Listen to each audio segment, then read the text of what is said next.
Hey, Shot of Inspiration fans. We've got a great guest for you today, and this is Diana Jones. And Diana is a friend of mine who has an amazing inspirational story about her journey with her daughter. And I'm just going to kind of jump straight in with Diana on this because you'll hear how we know each other. We've actually met each other through her husband, who works with me with Crucial Learning. He's one of the salespeople, and Diana and her family moved to Austin. Was about 5 years ago, Diana? 7 years ago. 7 years ago. Wow. It seems like yesterday, by the way. Yeah. But Diana has two daughters, Maddie and Sophia. And Sophia was actually has muscular dystrophy. And Diana is going to share with us her story about what she went through and what she's done. And you're going to see an amazing story that I think you'll find inspirational. So, welcome, Diana, to have you on the show. Thank you. Diana, what I need to do is share with me, kind of as you began, as you got pregnant with Sophia, walk us through the progress of how you found out she had muscular dystrophy, what happened before, and just kind of walk us through that. Okay. All right. So with Sophia, we went through, actually, with both of our daughters, we went through infertility issues, which was something obviously that's unexpected. And so we dealt with many years of that. Um, we conceived Madison eventually, and everything was fine. And then we thought that the next steps were going to be easy with Sophia. We already knew what we needed to do. We were going to go straight into in vitro. But we got caught up in a doctor scandal, which took a long process of just another roadblock of, we thought it was just going to be an easy path, but then we had to find an alternative doctor to help us with our embryos. Anyway, long story short, it was just a longer process to get pregnant with Sophia. Finally, I was pregnant with Sophia, and everything seemed okay.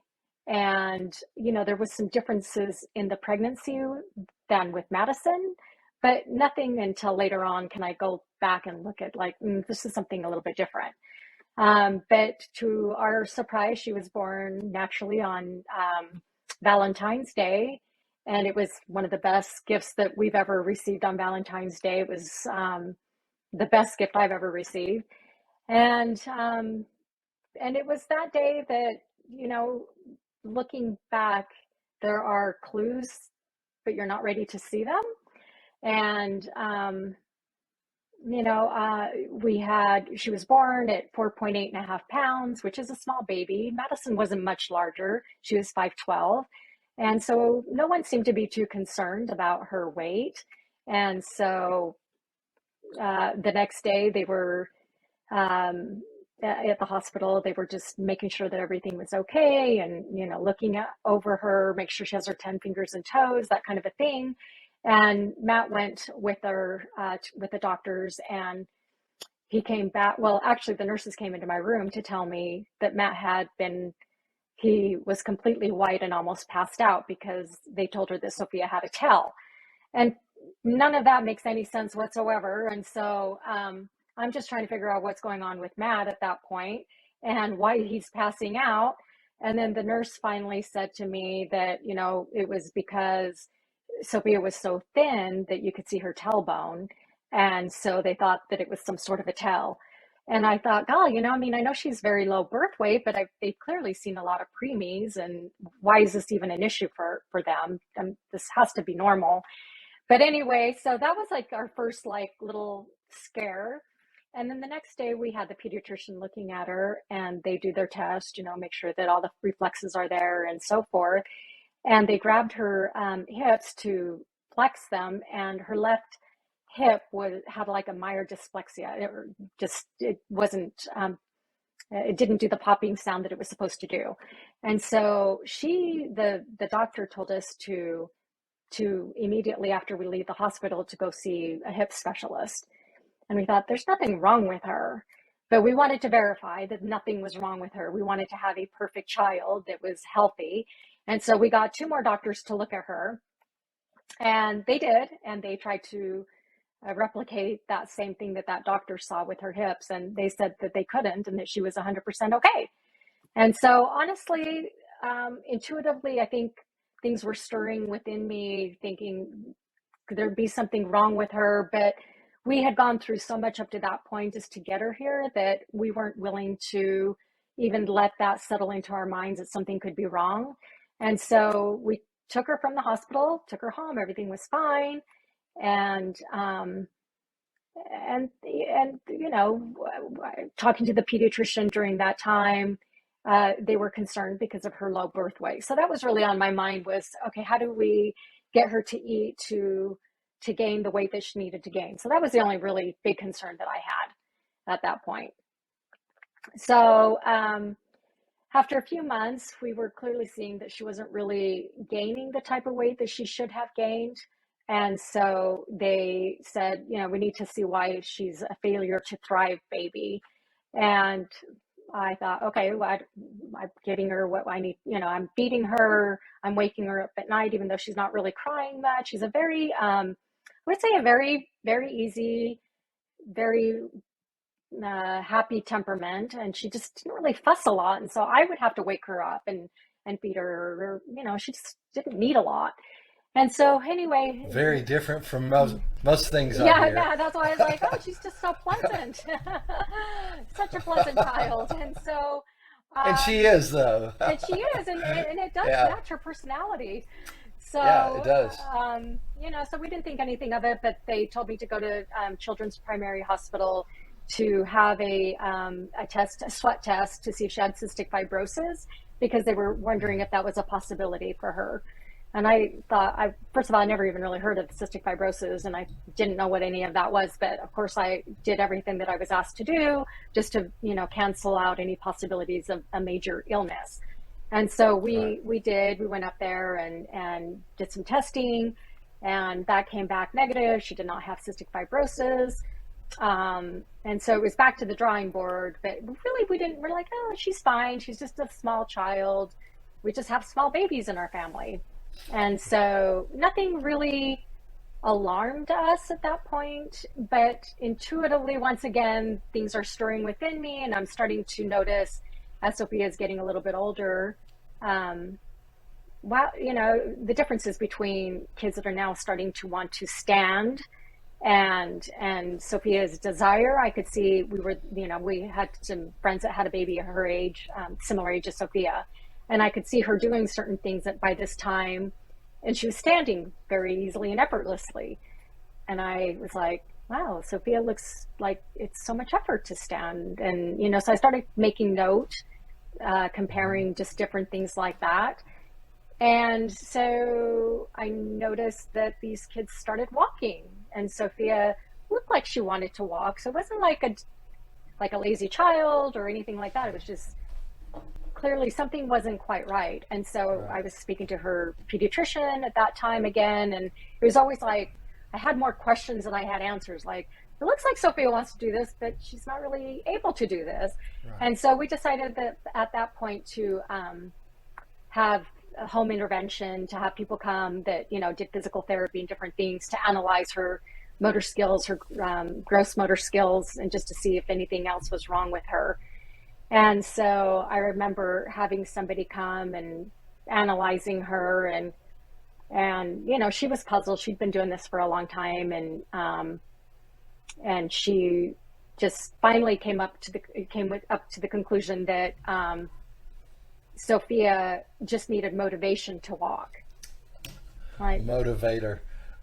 yeah, we just needed a motivator. Okay, so get some stickers and put them on the wall, and Yeah. so it was a lack of motivation. And so that was kind of, you know, she's like, oh, there's different ranges of tone, muscle tone, and some kids are over here and some kids are over here, and Sophia's just on the lower end of muscle tone. That's all it is. And so we really just started to motivate her by getting stickers and that type of a thing, and, you know, holding out your hand, trying to get her to walk. And I could clearly see that just was never the issue with Sophia. It was just something else, but I didn't know what. And so after a little bit of time, we got her to walk. And it was like the best day of our lives up to that point. You know, it was like she finally was able to get across the floor. Right. And, you know, we were all celebrating. It was a great, happy time. And as quickly as that happened, the internal dialogue within me was going off like, that doesn't look right. What the heck is going on? Her Right. gait is off. Like something doesn't look right. She's walking, but this is not how you walk.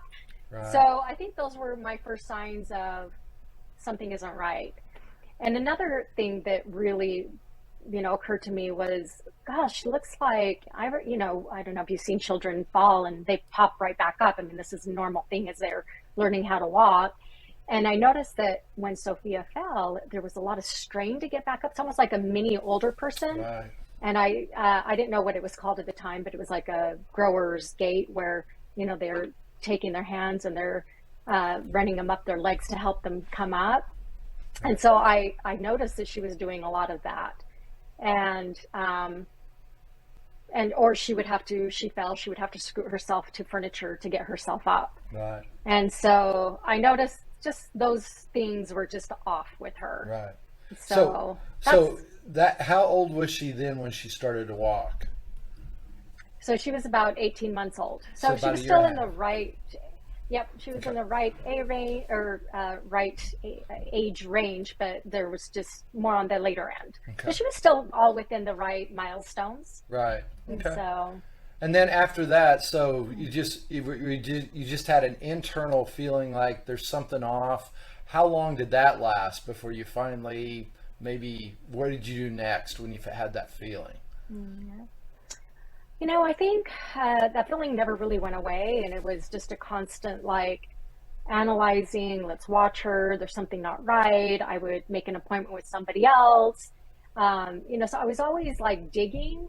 And then something that really bothered me, I was constantly seeking, right? And then like wondering what was wrong with her because I could tell something was still off. And at that point, Sophia had started preschool and she had three teachers at that time. And I would drop her off. And internally, I was always like really nervous about it because she was so unsteady on her feet. And I was worried that a child was going to, you know, they're moving a lot at that point and they're knocking each other around. And I was worried about Sophia's health just naturally because she was so skinny. And I thought, oh my, you know, I was always just worried about having her there. And so I was always like the first mom to pick her up. I was always in line, like, I got to get my child just to get her out of there. And I remember one day I was right there to pick her up. And one of the teachers that I really didn't care for came running out and in a very accusatory type of tone and said, your daughter cannot sit crisscross applesauce like the other kids. What is wrong with her? And she said it like that, and it startled me because I was like, I don't know. I know so. And then it made me cry when I took her. You know, I was like, something is wrong. I knew it. You know, because I'm still trying to figure out there's something wrong. And clearly, this lady now is able to look at Sophia in comparison to other children and clearly tell me something isn't right. And so I think her tone scared me into knowing there's definitely something wrong with her. Right. And so, yeah, at that point, I think I was trying to investigate, but no one really had any answers. And I would take her, you know, I would make appointments with different type of doctors at that point. And I did meet with someone, and I remember him analyzing her gait, and what he said was, "Oh, the way she's walking, she just has tight heel cords." And I was like, oh my gosh, is that all it is? She just is tight. That's all it is. And I was so happy that, you know, I'm like, oh my gosh, I'm so thankful that we brought her, you know, and that's all it is. And then as quickly as we got that information, we're walking out of the hospital. I'm like, that's not what it is. You know, I'm like, I want it to be that, but I know it's not that. Yeah. And so that was really hard as well because that was the answer we got. So anyway, at that point I realized, okay, I have to keep making appointments, and there were endless doctor visits. And I think the first where we went from there was that I made an appointment with Shriners Hospital, and I met with a couple different doctors there, a neurosurgeon and a neurologist. And the first one, was great. She was like analyzing Sophia's body, and she was looking at her hip, and she said, oh, she has mild dysplasia, but you know what, her femur and that socket is remodeling itself. There's nothing to worry about. And she's got like 9% scoliosis, but that's all within normal range. Everything is fine. And maybe she has a mild form of muscular dystrophy, but nothing to worry about because it's not progressive. And it's like, oh, okay, then everything is fine. Like nothing is wrong here. And then I met with the next doctor, and it was kind of the same thing. And she's like, you know what, we're gonna do another test, and I believe it's called an EMG, where they take a needle to analyze the nerves and muscles to see if they're reacting properly. And so it was just one doctor referring to another doctor, referring to another doctor. And by the time she was about to turn 4, we were referred to a specialist, Dr. Butterfield in Salt Lake City. And at that point, I have to go back because I was still gathering information, trying to figure out what I'm dealing with. And, I've never even heard of muscular dystrophy, to be totally honest, except for one other point in my life when I remember watching the Jerry Lewis telethon as I was growing up. I remember seeing that seasonally. And what I remember about that, looking back, was they were raising all this money, and now to be exact, it was $2.45 billion. And I remember thinking and being so sad to watch these people pretty much live crippled lives, and the sadness that I felt for them. And I thought, oh my gosh, I'm so glad I don't have to deal with this in my gene pool, because I could never handle something so horrible as that. That's horrible. So I do remember that, but that was the only instance I've ever remember with muscular dystrophy. Right. And so at that point, I had been taking Sophia to a lot of alternative therapies, and there was a lady that we saw that did some different computer programs that could analyze your electro currents in your body, that type of a thing. And her name was Pam, and I remember her telling me about that Sophia reminded her of her, it's her niece, and that her niece looked like Sophia, and that the problem was with her niece, she was 6 years old at the time, and said, oh, my niece has Ulrich muscular dystrophy, and she's 6, and she's going downhill really fast, and in fact, she's dying now. And she said that to me, and I'm like, okay, but Sophia doesn't have Ulrich muscular dystrophy. That's a really rare disease, like 1 in a million. And she doesn't have that. That's what I'm telling myself. I'm like, if anything, Sophia's on the other spectrum where she has very mild, like nothing serious here. So anyway, so I had that in my mind with Ulrich muscular dystrophy. And then shortly after that, we went and saw the specialist, Dr. Butterfield. And we had done the needle assessment to see everything, and the doctor told us at that point that we were probably dealing with Bethlem or Ulrich, and Bethlem was on the mild spectrum of Ulrich. And so that's what I had in my mind going into that appointment with Dr. Butterfield was Sophia has a very mild version of whatever it is. So when we walked in, that day finally came, and she was turning 4 in a couple of days. It was actually February 9th, 2012.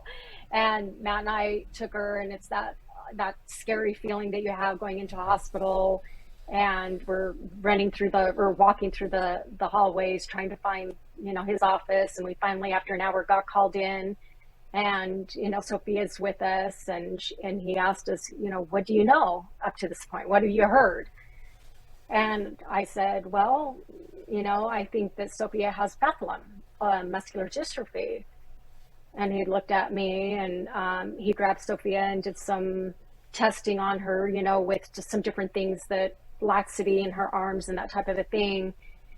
And he looked at her and he's like, she has one of the most extreme cases of Ulrich muscular dystrophy that I've seen, except for one other child. And he was super floppy. And so something about her disease is that you're extremely lax or you're very tight. And so her hands would bend all the way back to touch her arm. And so she just was extremely lax. But yet, like in other areas, like her ankles, they were so tight, or in her legs, they were so tight that she couldn't sit down and do the crisscross applesauce. And so I started, crying in that moment because I realized my only connection was this other little girl that was dying that had that form of muscular dystrophy.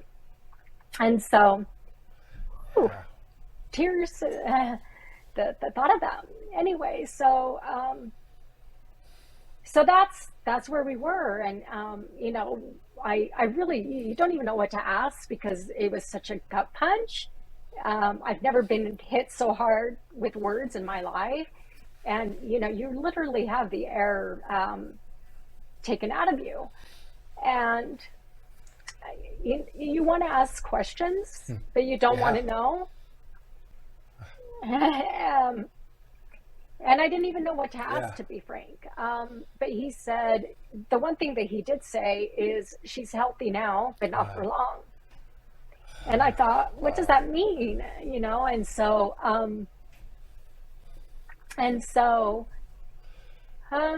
he explained that, there's lots of parents in our situation that will spend a lot of time and money searching out for alternatives and not to do anything because it just puts more strain on parents because now you have financial burden and there's nothing out there that can help. So just don't try because you're going to kill yourself with that. And, and then he said, and when I asked a question like, well, what happens when she stops walking? Because I knew that by 10 they would stop walking. And he said, we'll cross that bridge when we get there.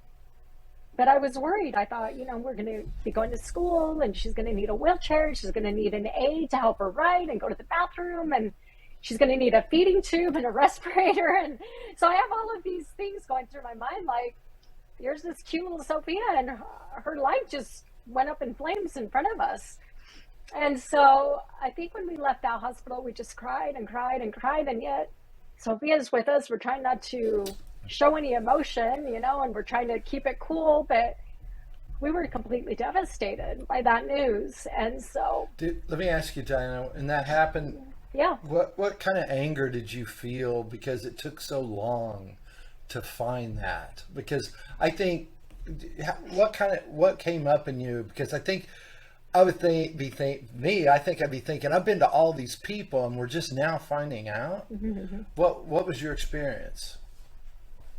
Yeah, I think frustration is probably the bigger emotion at that point because no one could give us any answers. And I was working very aggressively to try to find answers. It wasn't like I was not doing anything, but later I found out that there was a neurologist that was actually he's a neurosurgeon that works at University of Utah.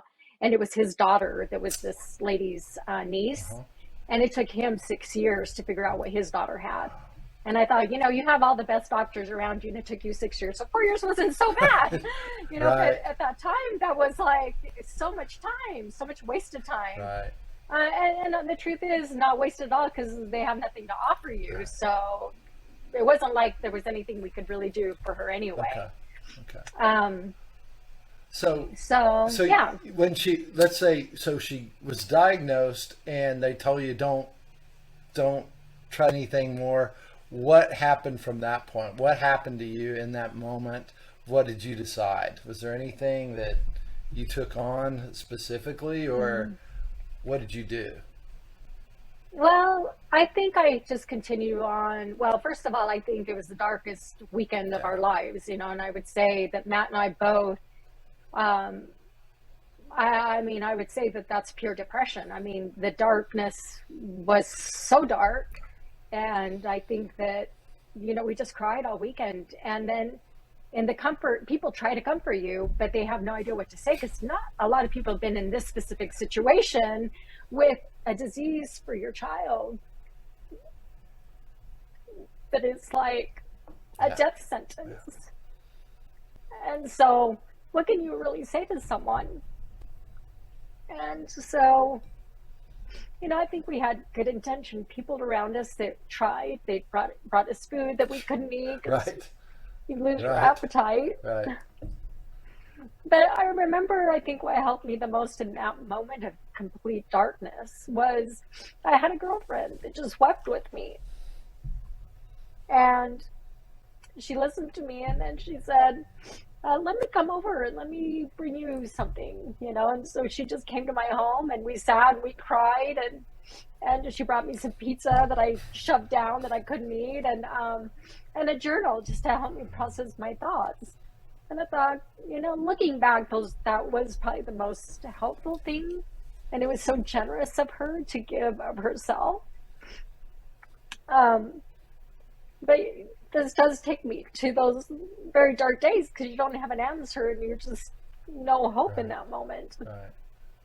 And so I think from there, so what happened was I had been seeing this lady. Actually, her name was Harriet, and I was still doing so much for Sophia. I mean, I was constantly seeking for something.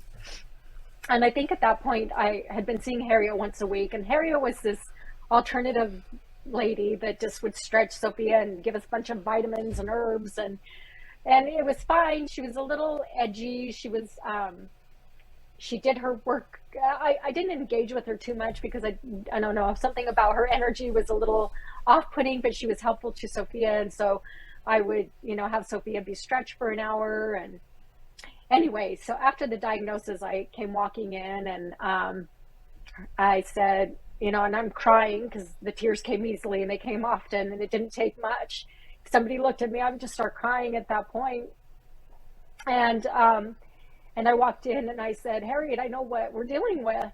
And Sophia has muscular dystrophy, and she doesn't have a long time to live. And and I was just crying.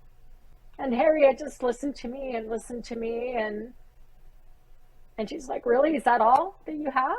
That's it? And I'm like, Well, what are this, you talking about? And she yeah, that this is the abrasive side that I was like, wait a minute, I just told you that my daughter could possibly die at a very young age. And and she's like, that's all you have for me. And she said, if she dies and goes to heaven and be with angels, is that really such a bad thing? And I'm like, yes, it's horrible. And she said, you know, I have 6 children, and I was married to a pedophile, and he abused all of my children, and now they're all on the streets, and they're either in prostitution, stripping, drug abusers. And she goes, that's horrible. And you know what's worse is I remarried, and I was married to a guy that was really depressed. And one day I walked in from work and I saw him, and he blew his head off. And that's what I walked into. And so I had to clean up the mess. So she's like, really, what you have and what you're dealing with is a child that could possibly go to heaven early and be with angels. Is that really such a bad thing? And in that moment, I mean, she kind of shook me like, you really don't have any problems whatsoever. And I don't know if maybe that's what I needed to hear, but it shook me enough to realize, okay, I got this. I got this. Sophia's going to be okay. I don't know how, but we'll get through this. And so I think I left. I was in the gloomiest of moods for like the last 4 days, you know, until I since her diagnosis. And I walked out of there with a different mindset. And at that point, I thought, you know what? I just have to surround myself with whatever I can surround myself that can get me through the days.